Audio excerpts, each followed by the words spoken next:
Homer became an undercover cop, using the alias Johnny to infiltrate a prison. His goal was to get close to a target locked up there. To gain trust, Homer teamed up with a guard to intentionally trip Lewis, and then quickly knocked the guard out. If you come out of here beaten in one piece, you and I should have a face-to-face. They dragged Homer into a room and simulated his punishment. Can I have any of the steaks? No. The guards started beating a steak, and Homer, watching the steak being beaten but unable to eat it, let out painful screams. This made the mobsters trust him more. Later that night, Fat Tony personally arrived and invited Homer to join him in escaping. But as soon as Tony touched the wall, it collapsed. This allowed Homer to escape and become Fat Tony's driver. One day, Fat Tony took Homer to visit the grave of his late wife. This made Homer miss Marge even more. Fat Tony thought Homer was just sharing in his sorrow. I am touched.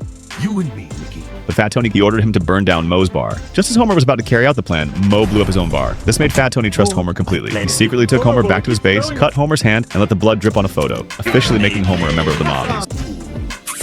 Soon after, Fat Tony took him to the beach for a big job. It turned out that Tony had been secretly trading with Russian arms dealers, hoping to take over the underground world. Little did they know, their conversation was being secretly listened to by the police. Fat Tony was about to face his real judgment. At that moment, Homer felt guilty and suggested that Fat Tony leave. That's when Tony realized Homer was an undercover cop. Heartbroken, he had a heart attack and died suddenly. Homer held Fat Tony and cried, later going to Tony's grave to confess his sins.